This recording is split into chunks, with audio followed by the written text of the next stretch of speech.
اس حیوان انسان کا وجود زمین سے ہے، مٹی سے پیدا کی، مٹی سے، گارے سے، تین لازب سے، چپچکانے والے گارے سے، وہ جس میں کہ بدبو پیدا ہو جائے، یہ ساری باتیں کہی گئی ہیں۔ اور سائنس بھی کہتی ہے مٹی سے پیدا ہوئے، کیسے پیدا ہوئے اس میں اختلاف ہے، لیکن یہ کہ ہے مٹی ہماری اوریجن، قرآن بھی کہتا ہے اور سائنس بھی کہتی ہے۔ اور ہمارے وجود کو جب وہ تھک جائے، مزمحل ہو جائے، اس کی انرجی کم ہو جائے، تو اس کے لیے جو غذا ہے، جو تقویت ہے، وہ بھی ساری زمین سے آ رہی ہے۔ آپ نے پھل کھائے، آپ نے گندم کھائی، آپ نے چاول کہاں سے آ رہے؟ اچھا بکری کا گوشت کھایا تو بکری کا گوشت کس چیز سے بنا ہے؟ اس نے گھاس کھائی ہے، اس نے پتے کھائے ہیں، وہیں سے تو بنا ہے نا۔ الٹیمیٹ سورس آپ کے وجود حیوانی کے لیے جو آ رہی ہے وہ زمین ہے۔ وجود روحانی کو بھی تقویت کی ضرورت ہے، وہ بھی مزمحل ہوتی ہے، کمزور ہو جاتی ہے، خاص طور پر جبکہ وجود حیوانی کا اس پر غلبہ ہو جائے، تب تو یوں سمجھیے کہ وہ بالکل بے ہوش ہو کر موت کے قریب پہنچ جاتی ہے۔ اس کی تقویت، اس کی غذا وہیں سے آئی ہے جہاں سے روح آئی ہے، وہ کلام ربانی ہے، روح ربانی۔ نفخت فیہ من روحی من روحی من روحی، میں پھونک دوں اس میں اپنی روح میں سے۔ روح کا تعلق ذات باری تعالیٰ کے ساتھ ہے۔ اسی طرح کلام ربانی کہاں سے آیا ہے؟ اللہ تعالیٰ کے پاس سے، یہ اس کی تقویت کا ذریعہ ہے۔ اب عام حالات میں کیا ہوتا ہے؟ ہمارا یہ وجود حیوانی چھایا ہوا ہے ہمارے وجود کے اوپر، بیچاری روح جو ہے دبی رہتی ہے، پسی رہتی ہے۔ اگر خدا نے خواستہ ہم گناہ گار بھی ہیں، گناہ پر گناہ کا ارتکاب کر رہے ہیں، تو وہ روح جو ہے وہ قلب کے آئینے شیشے کے اندر ہے۔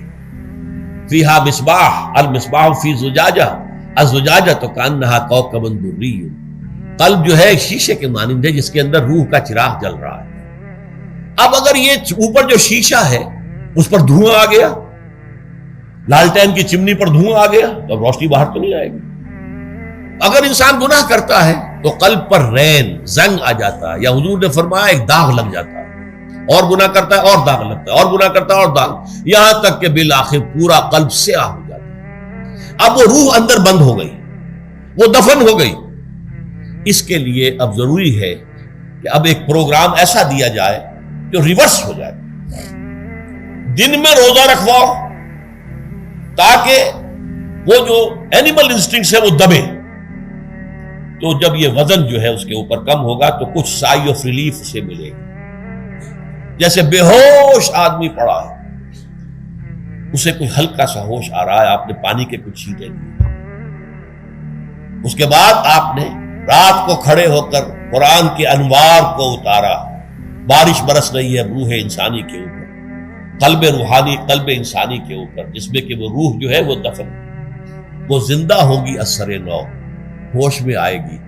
اور ہوش میں آئے گی تو دو کام ہوں گے، ایک تو اسے قرآن کی عظمت کا احساس ہوگا، یہ قرآن میری حیات تازہ کا ذریعہ بنا ہے، میں دب گئی تھی، میں پس گئی تھی، میں بے ہوش تھی، میں نیم مردہ تھی، اس قرآن کی بارش نے، یہ ترشح جو ہوا ہے مجھ پر، اس نے مجھے حیات تازہ عطا فرمائی۔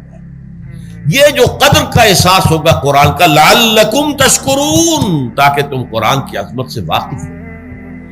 ایک انسان بھوک کی وجہ سے اس کا شوگر لیول اتنا گر گیا کہ بے ہوش پڑا ہوا، اب ظاہر بات ہے کہ آپ اسے کچھ پانی کے چھینٹے دیں گے تو کچھ ہوش میں آئے گا، پھر غذا دیں گے تو اب وہ پوری توانائی پر آئے گا، تو معلوم ہوگا اسے اس غذا کی کیا قدر و قیمت ہے۔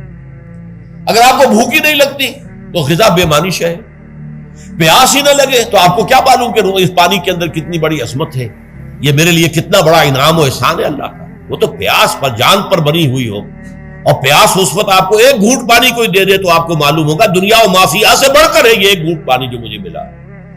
اسی طرح جب روح دبی ہوئی تھی حیوانی وجود کے بوجھ تلے، جبکہ وہ نیم خابیدہ یا نیم بے ہوش یا بالکل بے ہوش تھی، وہ دن میں تو روزہ رکھ کر اس پر سے حیوانی وجود کا وزن کم کیا گیا، اسے ایک ریلیف ملی۔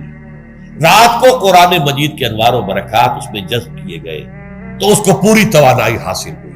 اس پوری توانائی کا پہلا نتیجہ تشکر، قرآن کا شکر۔ الحمدللہ الذی انزل علی عبدہ عبدہ الکتاب ولم یجعل لہ عوجا، پھر وہ قلب کی گہرائیوں سے نکلے گا۔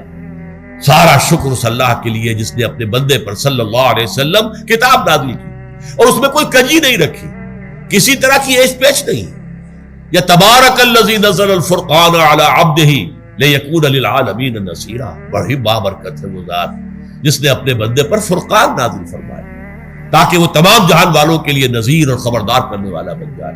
یہ قرآن کی عظمت کا احساس، اور ظاہر بات ہے جس قدر کسی نعمت کی قدر و قیمت کا احساس ہوگا اسی قدر تو آپ شکر ادا کریں گے۔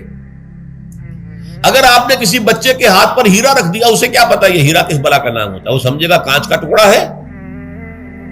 لیکن اگر کوئی واقعتاً کوئی جوہر شناس ہو، جوہری ہو، اس کو آپ ہیرا دیں گے تو اسے معلوم ہے کہ مجھے کیا چیز دی گئی ہے۔ اس کے اندر جو شکر پیدا ہوگا وہ اس بچے کے اندر تو نہیں پیدا ہو سکتا جسے معلوم ہی نہیں۔ تو قرآن مجید کی اصل عظمت سے انسان واقف کب ہوگا؟ جبکہ اس کے ذریعے سے اس کی روح کو ایک حیات تازہ مل جائے اور اس طرح وہ پروگرام ریورس ہو جائے جو عام طور پر چل رہا تھا، ساری توجہ اپنے جسم پر، اس کے تقاضوں پر۔ جسم میں تھوڑی سی پھنسی نکل آئی ہے، بھاگ رہے دوڑ رہے ہیں اس کے علاج کے لیے۔ کوئی اور مرض لاحق ہو گیا، بھاگ رہے ہیں دوڑ رہے ہیں اس کے علاج کے لیے، بڑی بڑی فیسیں بھی دے رہے ہیں۔ ساری جسم کی پرواہ ہے، روزانہ نہا رہے ہیں اور اچھے سے اچھا صابن لا کر نہا رہے ہیں، وہ جسم کی پرواہ ہے نا، اس کی دیکھ بھال ہے، روح کی طرف توجہ ہی نہیں۔ یہ ہے وہ بات جو کہی گئی ہے سورہ حشر میں، اور جسے علامہ اقبال نے پھر اپنے فلسفہ خودی کی اساس اور سورس قرار دیا۔ وَلَا تَكُونُوا كَالَّذِينَ نَسُوا اللَّهَ فَأَنسَاهُمْ أَنفُسَهُمْ أُولَٰئِكَ هُمُ الْفَاسِقُونَ۔ دیکھو اے مسلمانوں، ان لوگوں کے مانند نہ ہو جانا جنہوں نے اللہ کو بھلا دیا تو اللہ نے انہیں اپنے آپ سے غافل کر دیا، اور یہی لوگ فاسق و فاجر ہیں۔ یہ سوال پیدا ہوتا ہے کہ انسان اپنے آپ سے کہاں غافل ہوتا ہے؟ کیا اپنے وجود حیوانی سے غافل ہوتا ہے؟ کیا بھوک لگتی ہے تو وہ ادھر ادھر منہ نہیں مارتا، غذا کو حاصل کرنے کے لیے کوشش نہیں کرتا؟ پیاس لگتی ہے تو کیا پانی یا کوئی اور مشروب تلاش نہیں کرتا؟ کوئی بیماری لاحق ہوتی ہے تو کیا اس کے علاج کی طرف توجہ نہیں کرتا؟ اسے آرام کی حاجت ہوتی ہے تو آرام نہیں لیتا؟ اپنے اس وجود سے تو غافل نہیں۔ کون سے وجود سے غافل ہوا ہے؟ وہ روحانی وجود سے غافل ہے۔ بھول گیا کہ میرے اندر روحانی وجود بھی ہے اور اس کا تعلق ذات باری تعالیٰ کے ساتھ۔ اس نے سمجھا کہ میں بس حیوان ہوں، نرا حیوان ہوں، اپنے اس وجود کی اصل حقیقت ہی سے بے خبر، غافل۔ چنانچہ آج کے دور کا سب سے بڑا المیہ کیا ہے؟ ڈارون کے نظریے کے جو اثرات پیدا ہوئے ہماری معاشرت پر، ہماری سوچ پر، ہمارے فکر پر، ہمارے فلسفے پر، ہماری سوشولوجی پر، وہ کیا ہے کہ ہم بھی نرے حیوان ہیں۔ اللہ اللہ خیر کرے۔ یہ سب سے بڑی محرومی ہے اس دور کی کہ انسان اپنے اصل شرف سے خود ہی مستعفی ہو گیا۔ ہمارا کوئی وجود ہے ہی نہیں، روحانی وغیرہ، روح کسے کہتے ہیں ہم نہیں جانتے، بس یہ جسم ہے۔ ہم اللہ کو نہیں جانتے کون ہے کون نہیں ہے، ہوگا ہم تو اس کائنات کو جانتے ہیں۔ ہم روح سے واقف نہیں، ہم تو اپنے جسم کو واقف۔ آخرت سے ہم ہمیں کچھ پتہ نہیں، شاید ہو شاید نہ ہو، کچھ پتہ نہیں، لیکن یہ زندگی تو ہے، اسے ہم جانتے ہیں۔ یہ ہے آج کے انسان کا سب سے بڑا المیہ، اور یہ ہے ماس سکیل کے اوپر ارتداد، ذہنی طور پر مرتد ہو چکے ہیں انسانوں کی عظیم اکثریت مرتد ہو چکی ہے۔ یہ ہے در حقیقت کہ روزہ جو ہے اس پروگرام کو آ کر ریورس کرتا ہے۔ دن میں کھانے پینے، جنسی تقاضے پر پابندی، وہ وجود حیوانی کا وزن کچھ کم، روح جو دبی ہوئی تھی یا سسک رہی تھی یا بے ہوش تھی یا نیند مردہ تھی، اسے کچھ ریلیف ملا۔ اب اس کے اوپر قرآن مجید کے تیرے ضمیر پہ جب تک نہ ہو نزول کتاب، گرہ کشاہ نہ رازی نہ صاحب کشاف، ہمارے دلوں کے اوپر بارش ہو رہی ہو انوار قرآنی کی۔ وہ ظاہر بات ہے کہ بغیر سمجھے تو نہیں ہوگی بارش، وہ تو آپ کو سمجھ رہے ہوں گے تو بارش ہوگی، ورنہ تو یہ ہے کہ ٹھیک ہے میں پہلے بھی عرض کر چکا ہوں آپ کو ثواب تو ملے گا، لیکن یہ ہے کہ وہ اصل مقصد قرآن کی عظمت کا قلب کی گہرائیوں سے اعتراف جو ہے، اور اس پر اللہ کا شکر تو ادا ہوگا، لعلکم تشکرون، جبکہ قرآن مجید جو ہے آپ کے قلب کے اوپر نازل، اس کا مفہوم نازل۔